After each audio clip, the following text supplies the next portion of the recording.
Hello, नमस्कार साथियों एवं मेरे प्यारे बच्चों। आपका अपना चैनल बच्चों के साथी अपने गुरुजी पे आप सभी का स्वागत है। आज हम लोग अर्धवार्षिक परीक्षा 2025 के प्रश्न पत्र सह उत्तर पुस्तिका पर प्रश्नों का हल करेंगे। वर्ग 7, विषय गणित। समय देखिए 2 घंटे का है। कुल 50 नंबर का यह प्रश्न है। प्रश्न पत्र सह उत्तर पुस्तिका का मतलब है कि जो प्रश्न आपको मिलेगा उसी पे आपको उत्तर भी लिखना है। कहने का मतलब है कि प्रश्न आपका कुछ ऑब्जेक्टिव भी रहेगा, उसे टिक मारना रहेगा या उसे बनाकर भरना रहेगा। इस तरह का प्रश्न आपको मिलेगा, इसे उत्तर पुस्तिका पर लिखना है। ठीक है, तो चलिए सबसे पहले हम लोग पहला प्रश्न देखते हैं। तो चलिए सबसे पहले हम लोग प्रश्न नंबर 1 को देखेंगे। पहला प्रश्न है हमारा, कोष्टक में दिए गए विकल्पों में से सही विकल्प चुनकर रिक्त स्थानों की पूर्ति कीजिए। देखिए कह रहा है 9/7 का व्युत्क्रम। 9/7 का व्युत्क्रम। 9/7 का व्युत्क्रम। तो 9/7 का व्युत्क्रम क्या होगा? व्युत्क्रम आप जानते हैं, जस्ट यह जो भिन्न में दिया हुआ संख्या है इसे जस्ट उल्टा कर दिया जाए। 9/7 है तो इसे 7/9 कर देंगे तो यह इसका व्युत्क्रम हो जाएगा। ठीक है। नेक्स्ट प्रश्न है 4/8/3। तो 4/8/3 इसे जब हल करेंगे तो 4 भाग को जब हम गुना में बदलते हैं तो उस भाग के बाद वाली जो संख्या है वह गुना में बदलने पर उल्टा हो जाता है, बदल जाता है। तो यह क्या हो जाएगा? 4 दूनी 8, तो 3/2। ठीक है। अगला प्रश्न है, एक समबाहु त्रिभुज जिसकी भुजा 3.5 cm है का परिमाप क्या होगा?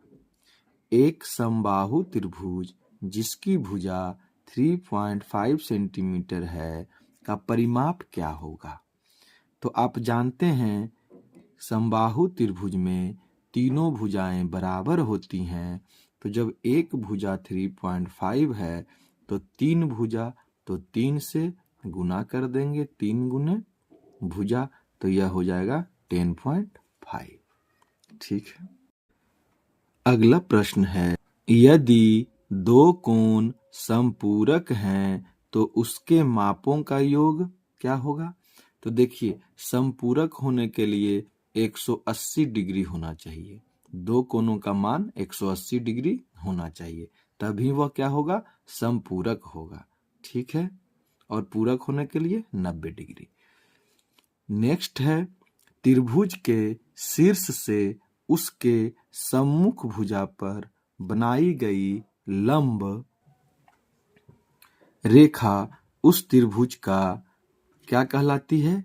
त्रिभुज के शीर्ष से उसके सम्मुख भुजा पर बनाई गई लंब रेखा उस त्रिभुज का क्या कहलाता है? तो शीर्ष लंब। क्या कहलाता है? शीर्ष लंब। ठीक है। चलिए नेक्स्ट प्रश्न में चलते हैं। सही कथन पे राइट का एवं गलत कथन पर क्रॉस का चिन्ह लगाइए।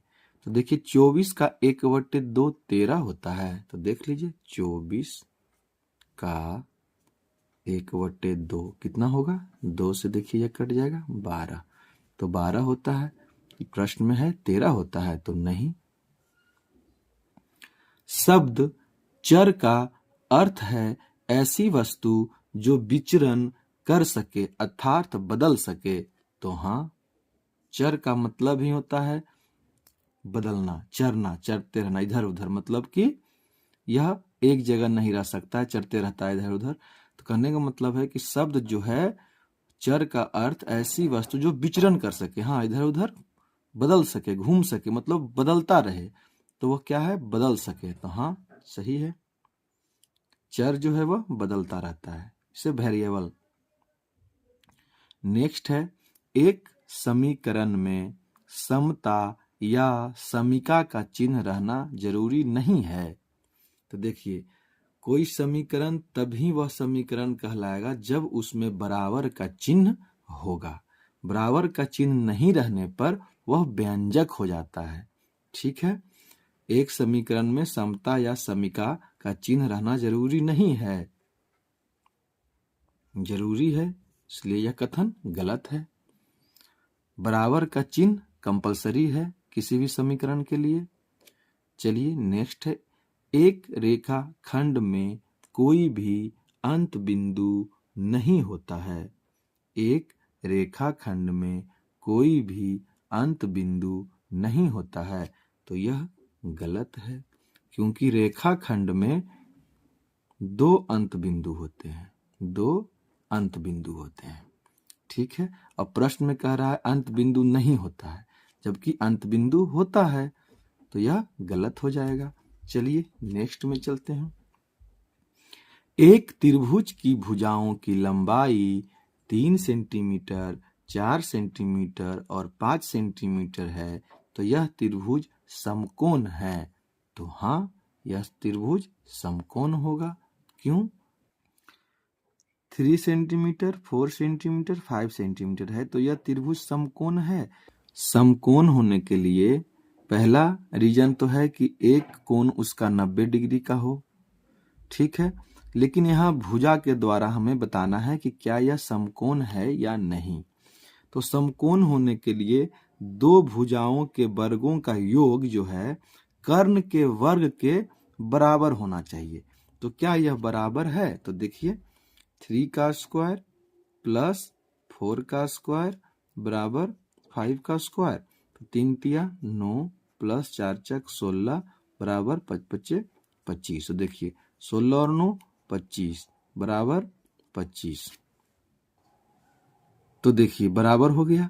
इसके मतलब है कि एक त्रिभुज की भुजाओं की लंबाई 3 सेंटीमीटर, 4 सेंटीमीटर, 5 सेंटीमीटर है, तो यह त्रिभुज क्या होगा? समकोण होगा। ठीक है, तो यह सही है। समकोण होने के लिए आपको पता है कि दो भुजाओं के वर्गों का योग जो है कर्ण के वर्ग के बराबर हो।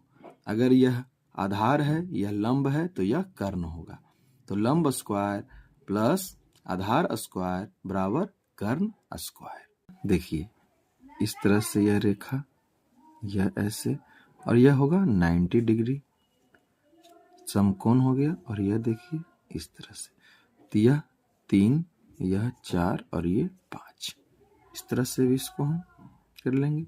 तो 5 स्क्वायर बराबर 4 स्क्वायर प्लस 3 स्क्वायर। ठीक है, चलिए नेक्स्ट प्रश्न में चलते हैं।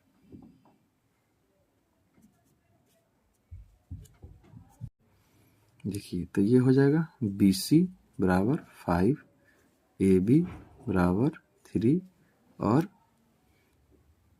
AC बराबर 4। इसमें BC क्या होगा? यह कर्ण हो जाएगा। AB क्या होगा? आधार।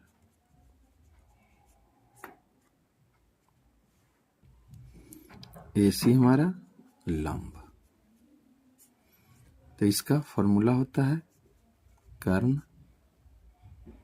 स्क्वायर बराबर आधार स्क्वायर प्लस लंब स्क्वायर। तो देखिए कर्ण स्क्वायर, कर्ण ये 5 है, तो 5 पच्चे 25, आधार कितना है हमारा? 3 है, 3 तिया 9, लंब 4 चक 16। अब देखिए दोनों 25 बराबर 25 सेंटीमीटर स्क्वायर, सेंटीमीटर स्क्वायर, इसमें सीम लगा देंगे। प्रूफ हो गया कि यह एक समकोण त्रिभुज है। समकोण त्रिभुज है कि नहीं, इसे प्रूफ करने के लिए क्या करना पड़ेगा कि दो भुजाओं जो छोटी छोटी भुजा है वह दो भुजाओं का योग जो है वह बड़ी भुजा के बराबर होनी चाहिए। ठीक है, तभी यह क्या होगा, समकोण होगा। ठीक, चलिए नेक्स्ट प्रश्न में चलते हैं। स्तंभ अ का उपयुक्त मिलान स्तंभ बी के साथ कीजिए। यह मिलान वाला प्रश्न है। तो जिन दो कोनों के मापों का योग 180 डिग्री होता है उसे क्या कहते हैं, समपूरक। उसे कहते हैं समपूरक। एक त्रिभुज जिसकी तीनों भुजाओं का माप समान हो उसे क्या कहते हैं, समबाहु। समबाहु त्रिभुज। ऐसी दो शून्यतर संख्याएं जिनका गुणनफल 1 होता है उसे क्या कहते हैं, एक दूसरे का व्युत्क्रम। कैसे, देखिए, अगर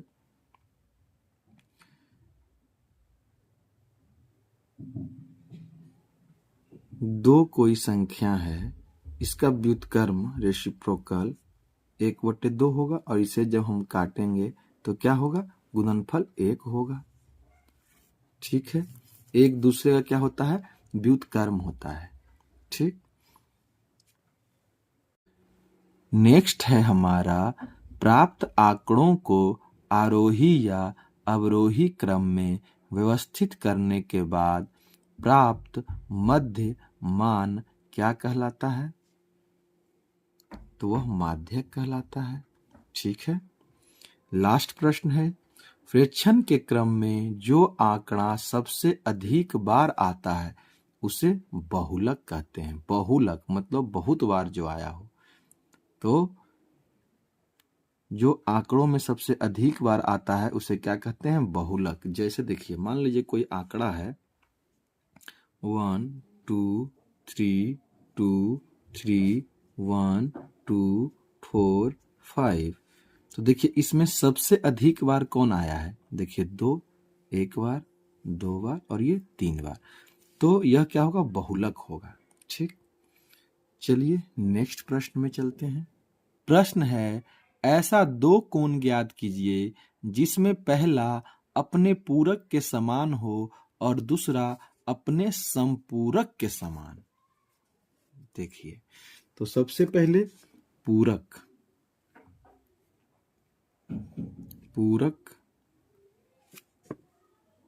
कोण के बारे में जाने।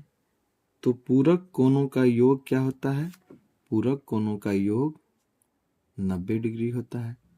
पूरक कोण होने के लिए 90 डिग्री होना चाहिए दो कोणों का योग। ठीक है, अब देखिए, जब दो कोण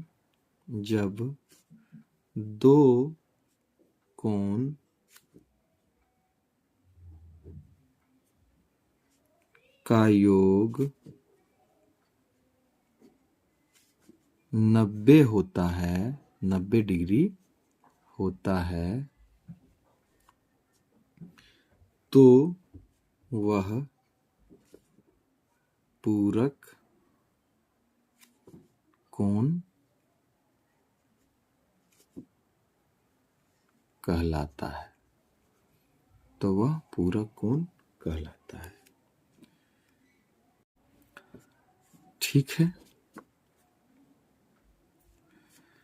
तो इसमें कह रहा है कि कोई ऐसा दो कोण ज्ञात कीजिए जिसमें पहला अपने पूरक के समान हो, अपना पूरक के समान हो। तो प्रश्न का हल करने से पहले थोड़ा सा यह जान ले कि पूरक कोण का योग 90 होता है। तो पूरक कोण होने के लिए आपको दो कोणों का योग 90, तो 30 डिग्री प्लस 60 डिग्री हम लिख सकते हैं, 50 डिग्री प्लस 40 डिग्री भी लिख सकते हैं। इस तरह दो कोण का कोई भी मान मानकर हम दोनों का योग 90 डिग्री लाकर हम इसे पूरक कोण बना सकते हैं। लेकिन प्रश्न में कह रहा है कि ऐसा पूरक के समान हो, जो कहने का मतलब है कि जो दो कोण हम लेंगे वह दोनों अपने पूरक का, जैसे हम कहे कि 30 का पूरक कोण क्या होगा, तो 30 का पूरक कोण क्या होगा, 60 होगा। ठीक, तभी तो पूरक कोण 90 बनेगा। अगर हम पूछे 20 का पूरक कोण क्या होगा, तो 20 का पूरक कोण क्या होगा, 20 का पूरक कोण होने के लिए 90 में से घटाएंगे 20 को, तो कितना आता है, 70, या फिर 20 में 70 को हम जोड़ देंगे, 90 हमें आना चाहिए। ठीक है, जोड़ने पर। लेकिन इस प्रश्न में कह रहा है कि पहला जो है कोण वह अपने पूरक के समान हो। जैसे 30 का पूरक 60 था, लेकिन इस बार क्या कह रहा है कि यह जो कोण होना चाहिए वो इसके बराबर, मतलब पूरक के बराबर होना चाहिए। तो ऐसा एक ही कोण बनेगा। बराबर होने के लिए क्या होना पड़ेगा? तो 45 डिग्री। 45 का पूरक क्या होगा? 45 का पूरक कोण 45 होगा। 45 का पूरक कोण 45 डिग्री होगा। 45 होगा जो अपने पूरक के समान होगा। समान होगा, ठीक है। जैसे मान अगर आपसे कभी भी इस तरह का प्रश्न पूछे कि कोई संख्या दिया हुआ रहे, कोई कोण दिया हुआ रहे कि 15 डिग्री का पूरक क्या होगा? 15 डिग्री का पूरक क्या होगा? तो 15 डिग्री का पूरक होने के लिए क्या होना पड़ेगा? 15 प्लस ऐसा कौन सा यहाँ पर संख्या लिखे जिसको जोड़ने के बाद 90 डिग्री होता है। तो इसे हल करने का आसान तरीका, x को यहीं रहने देंगे और एक जैसे संख्या को एक तरफ लेकर जाएंगे। तो जब यह संख्या इस तरफ आएगा तो अपने साथ लगे चिन्ह को बदल लेगा। तो इधर है तो प्लस में है, इधर आएगा तो यह माइनस हो जाएगा। तो x बराबर 75 डिग्री। इस तरह से हम पूरक निकालेंगे। पूरक निकालने के लिए क्या करेंगे? जिस किसी एंगल का, किसी कोण का पूरक पूछा जाएगा तो इस तरह से हल कर लेंगे। अगर जैसे 30 का पूरक पूछे, 30 का पूरक क्या होगा? 30 डिग्री का पूरक, तो 30 डिग्री का पूरक क्या होगा? तो 90 होना चाहिए। तो 90 होने के लिए 30 में कौन सी ऐसी संख्या जोड़ दें कि 90 हो जाएगा? तो 60 जोड़ देंगे। तो 60 डिग्री क्या होगा? 30 डिग्री का पूरक कौन होगा? 60 होगा। इसी तरह 50 डिग्री का पूरक कौन होगा? 40 डिग्री होगा। 15 डिग्री का पूरक कौन होगा? 75 डिग्री होगा। इस तरह से हम पूरक निकालते हैं। लेकिन इस प्रश्न में था कि पूरक के समान होना चाहिए, मतलब ये दोनों समान होना चाहिए। इसलिए एक ही ऐसा संख्या होगा 45 डिग्री जो अपने पूरक के समान होगा। ठीक है, चलिए नेक्स्ट प्रश्न में चलते हैं। अब देखिए इसी में एक प्रश्न और था, अपने संपूरक के समान। तो संपूरक होने का मतलब क्या हुआ? संपूरक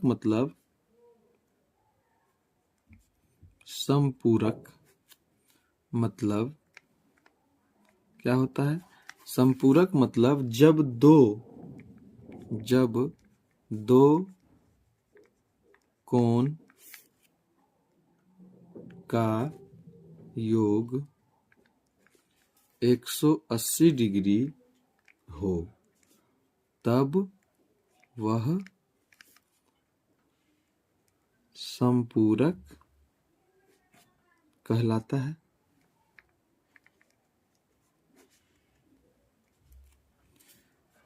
जैसे देखिए मान लिया जाए कि एक कोण दिया हुआ रहे आपको 50 डिग्री और पूछे इसका संपूरक क्या होगा।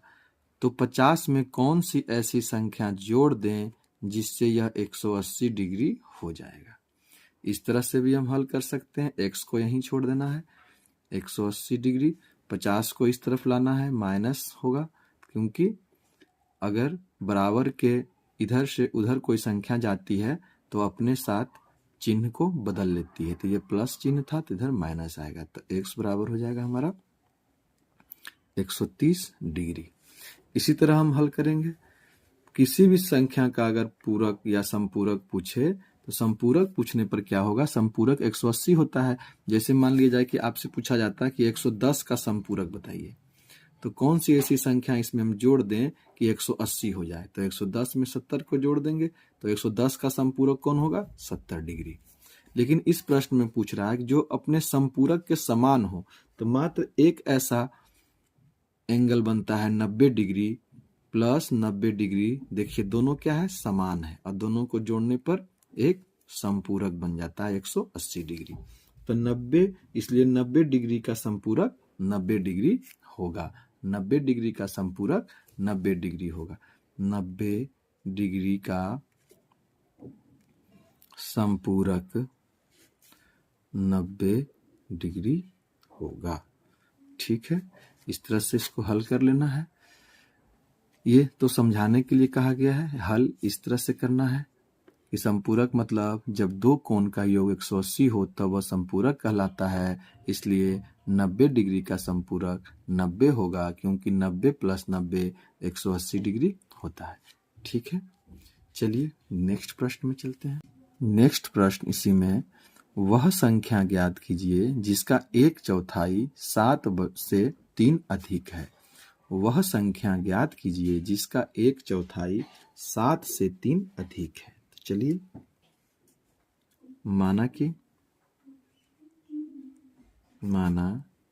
संख्या x है, माना संख्या x है, तो प्रश्न के अनुसार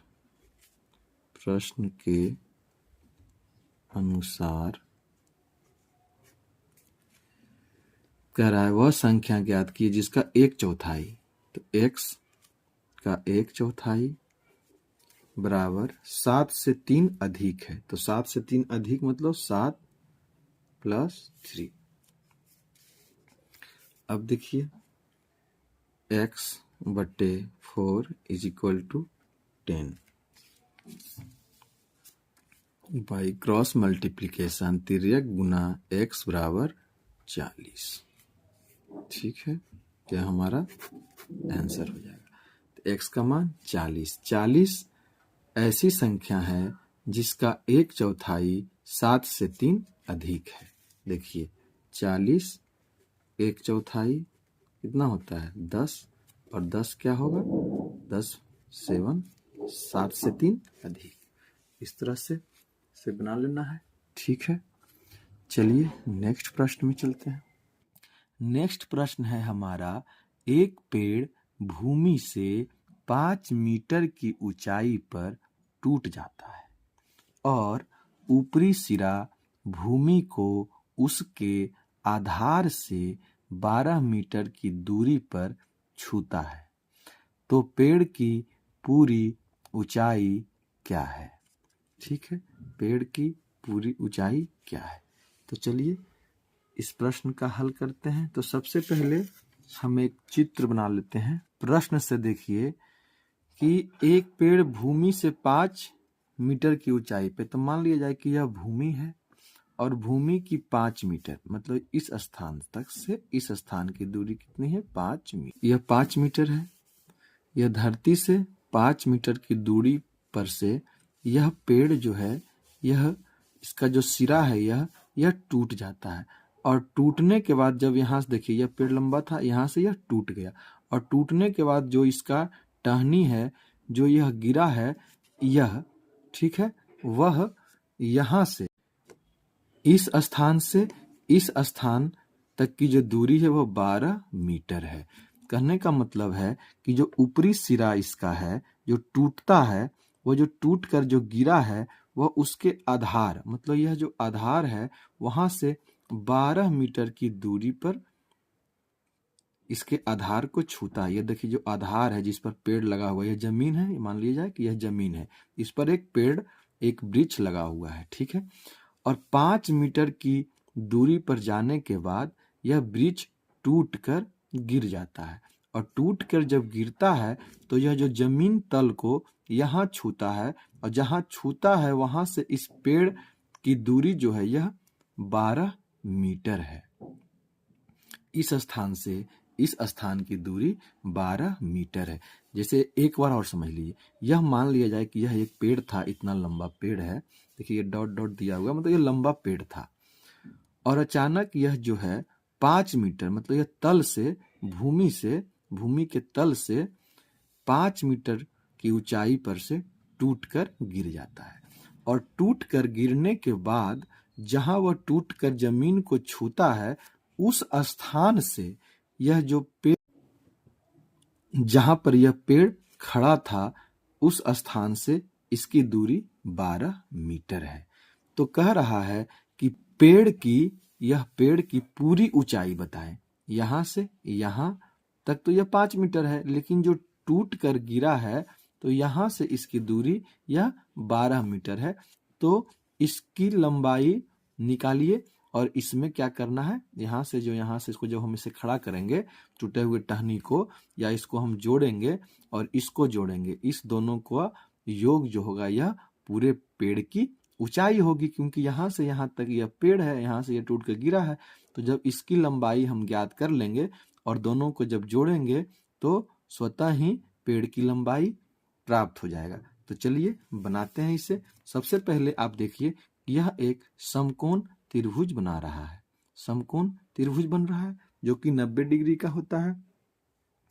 और आप जानते हैं कि समकोण त्रिभुज में यह लंब होता है और यह आधार और यह होता है कर्ण। तो यह कर्ण हमें निकालना है। तो कर्ण निकालने के लिए क्या करना पड़ेगा? कर्ण निकालने के लिए कर्ण स्क्वायर बराबर लंब स्क्वायर प्लस आधार स्क्वायर। ठीक है, अब देखिए कर्ण का मान हमें नहीं पता है, तो कर्ण स्क्वायर निकालना है। तो कर्ण स्क्वायर बराबर लंब क्या है हमारा 5, तो 5 मीटर स्क्वायर प्लस आधार है हमारा 12 मीटर, तो 12 मीटर स्क्वायर। तो देखिए 5 पच्चे 25 metre square plus 144 metre square. कर्ण बराबर इतना है, तो कर्ण स्क्वायर बराबर, अब दोनों को जोड़िए तो 169 मीटर स्क्वायर। ठीक है, कर्ण स्क्वायर बराबर 169 मीटर स्क्वायर। तो कर्ण बराबर जब स्क्वायर को हटाएंगे तो यह अंडर रूट में हो जाएगा। तो कर्ण बराबर 169 मीटर स्क्वायर का वर्गमूल होता है 13 मीटर। तो कर्ण बराबर हो जाएगा हमारा 13 मीटर। ठीक है, अब देखिए कर्ण निकल गया हमारा, यह निकल गया। तो पेड़ की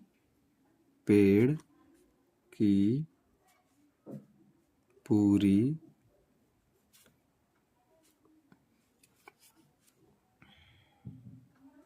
ऊंचाई, पेड़ की पूरी ऊंचाई बराबर लंब प्लस कर्ण।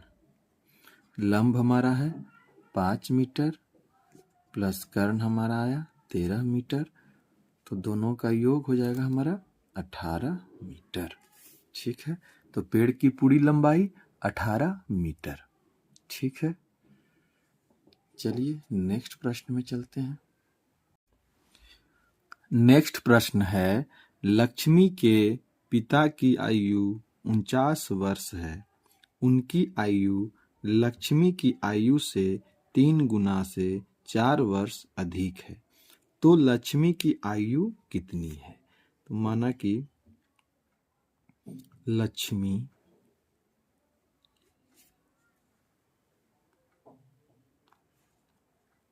की आयु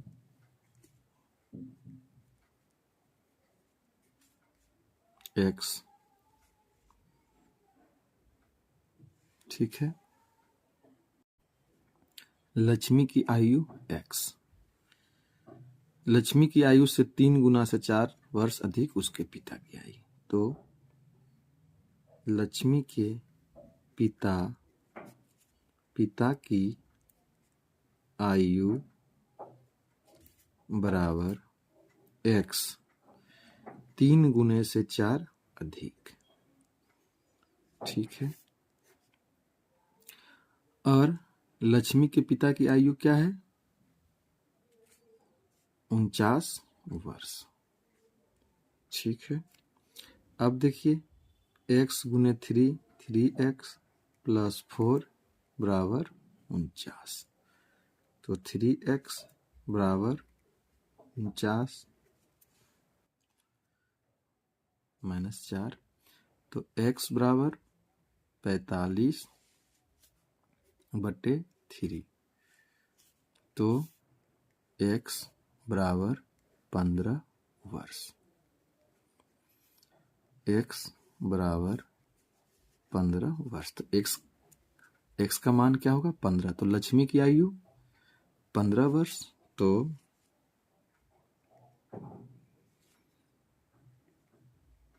लक्ष्मी की आयु 15 वर्ष है। देखिए, लक्ष्मी के पिता की आयु 49 वर्ष है। उनकी आयु लक्ष्मी की आयु से 3 गुना से 4 वर्ष अधिक है। तो लक्ष्मी की आयु कितनी है? तो देखिए, लक्ष्मी की आयु को मान लिए हम x, पिता की आयु क्या है? लक्ष्मी की आयु से के 3 गुने से 4 अधिक, मतलब लक्ष्मी की आयु अगर x है उसका 3 गुना, मतलब गुना 3 और प्लस 4, और उसके पिता का आयु कितना है? 49 वर्ष है। तो 49। तो इस तरह से हम एक समीकरण बना लिए, 3x + 4 बराबर 49, मतलब यह बराबर यह। तो x का मान कितना आ गया हमारा? 15। तो लक्ष्मी की आयु क्या था? x है। तो x का मतलब है कि लक्ष्मी की आयु 15। ठीक है, चलिए नेक्स्ट प्रश्न में चलते हैं। नेक्स्ट प्रश्न है हमारा, एक समचतुर्भुज का विकर्ण 16 सेंटीमीटर और 30 सेंटीमीटर है, तो उसका परिमाप ज्ञात कीजिए। सबसे पहले एक समचतुर्भुज बना लिए हम, ABCD। प्रश्न में कह रहा है कि समचतुर्भुज का विकर्ण 16 सेंटीमीटर और 30 सेंटीमीटर है, तो उसका परिमाप ज्ञात कीजिए। परिमाप, पेरीमीटर। तो समचतुर्भुज में क्या होता है कि चारों भुजाओं का योग बराबर, चारों भुजाएं बराबर होती है। चारों भुजाएं बराबर होती है। चारों भुजा बराबर, जैसे AB बराबर BC, BC बराबर CD, CD बराबर DA। ठीक है। अब देखिए, इसमें कह रहा है कि विकर्ण 16 सेंटीमीटर और 30 सेंटीमीटर है। तो मान लिया जाए कि यह विकर्ण को हम 16 सेंटीमीटर मान लेते हैं। तो विकर्ण लिखते हैं यहाँ पर, विकर्ण, दो विकर्ण है, विकर्ण BD और विकर्ण AC, विकर्ण AC। अब देखिए, और इसका जो विकर्ण है एक दूसरे को बराबर भागों में बांटती है। इससे जिस स्थान पर यह काटती है एक दूसरे को, दोनों विकर्ण एक दूसरे को काट रही है, तो जितना दूरी, इसको मान लिया जाए कि हम इसे O दे देते हैं, तो जितनी दूरी OB का होगा उतना ही OD होगा। तो कहने का मतलब है कि OB बराबर OD और AO बराबर OC। ठीक है। देखिए, यह दोनों बराबर होगा और यह भी बराबर होगा। OB या BO कहिए बराबर OD या DO कहिए, AO या OA कहिए या OC या CO कहिए, बात बराबर है। इस तरह से यह बराबर होता है। अब देखिए, कह रहा है कि हम इसे, एक विकर्ण है BD, इसको हम 16 मान लेते हैं। यह BD क्या है? 16। तो BD बराबर, विकर्ण BD बराबर 16 सेंटीमीटर और विकर्ण AC बराबर 30 सेंटीमीटर। अब देखिए, ये जो BD है यहां से यहां तक अगर 16 है, तो OB कितना होगा? OB बराबर 8 सेंटीमीटर और OD बराबर 8 सेंटीमीटर। उसी तरह यह 8 होगा, यह भी 8 होगा। यह 30 है कुल, तो यह 15 सेंटीमीटर होगा, तो यह भी क्या होगा? 15 सेंटीमीटर। तो AO बराबर 15 सेंटीमीटर, OC बराबर 15 सेंटीमीटर। ठीक। अब देखिए, AB बराबर BC बराबर CD बराबर DA और विकर्ण जो हमारा है, विकर्ण AC बराबर 30 सेंटीमीटर और विकर्ण BD बराबर 16 सेंटीमीटर। अब देखिए, अब कह रहा है समचतुर्भुज का परिमाप। तो समचतुर्भुज का परिमाप निकालने से पहले उसके हम भुजा निकाल लेते हैं। तो समचतुर्भुज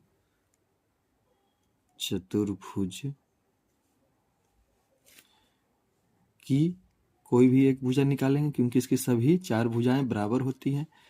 एक भुजा निकालने के लिए हम इस फॉर्मूला का यूज करते हैं, 1/2 under root d1 square plus d2 square. यहाँ d1 d2 क्या है? तो डायगोनल या विकर्ण जो हो गया, एक d1 या और ये d2, ठीक है, d1 d2, ठीक। अब देखिए एक चीज और जान लीजिए इस प्रश्न में कि यह जो जहां पर भी ये दोनों विकर्ण एक दूसरे को काटते हैं तो यहाँ 90 डिग्री का कोण का निर्माण होता है। यह होता है 90 डिग्री, यह 90 डिग्री। शीर्षाभिमुख कोण होने के कारण यह क्या होगा, सभी 90 डिग्री हो जाएगा। और यह यहाँ पर समकोण बन रहा है, 90 डिग्री का मतलब होता है समकोण। तो यह क्या है, एक समकोण है। तो यह भुजा ज्ञात करने के लिए, यह लंबा वाला यह भुजा ज्ञात करने के लिए हमें यह इसका और इसका, इस दोनों का स्क्वायर करेंगे और अंडर रूट निकालेंगे। जैसे देखिए यह कर्ण बन जा रहा है, तो लंब स्क्वायर प्लस आधार स्क्वायर, इसको मान लेते हैं हम कर्ण, ठीक है। तो कर्ण बराबर क्या होगा, लंब स्क्वायर प्लस आधार का स्क्वायर। अब देखिए किसी एक को हम लंब मान लें, लंब तो 8 सेंटीमीटर का स्क्वायर प्लस 15 सेंटीमीटर का स्क्वायर, ठीक है। अब देखिए 88 64 centimetre square plus 225 centimetre square. इस प्रकार से यह 289 सेंटीमीटर स्क्वायर। तो अंडर रूट हटाएंगे तो यह हो जाएगा 17 सेंटीमीटर, ठीक है। तो यह कर्ण जिसको हम माने, यह अगर 17 सेंटीमीटर हो गया तो यह तो भुजा ज्ञात हो गया एक तरह से। इसे कर्ण मानकर भी भुजा हम ज्ञात कर लिए 17 सेंटीमीटर। तो एक भुजा अगर 17 है तो चारों भुजा का योग कितना होगा, 17 चक 68। इस तरह से भी बना सकते हैं। दूसरा है, चलिए दूसरा विधि है इसमें कि समचतुर्भुज की एक भुजा का जो यह एक फॉर्मूला से आते हैं, समचतुर्भुज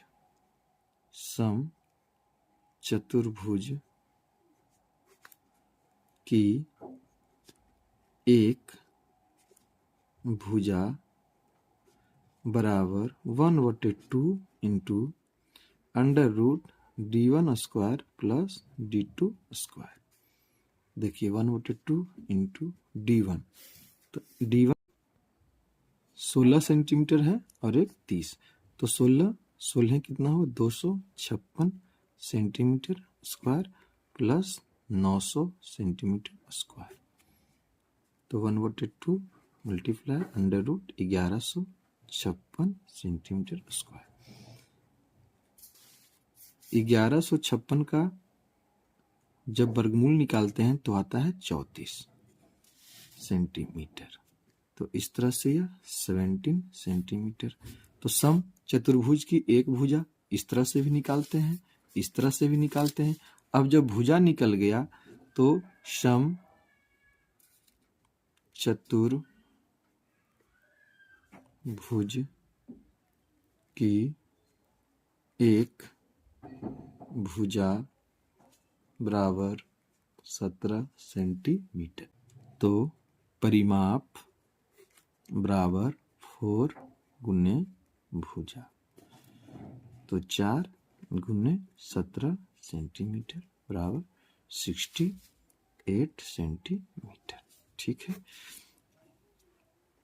इस तरह से हम समचतुर्भुज की भुजा निकाले और उसके बाद उसका परिमाप, भुजा निकल गया तो परिमाप तो स्वतः ही निकल जाएगा, क्योंकि समचतुर्भुज के परिमाप बराबर होता है भुजा गुने 4, क्योंकि इसमें 4 भुजा होता है और चारों भुजाओं का योग बराबर होता है, ठीक है।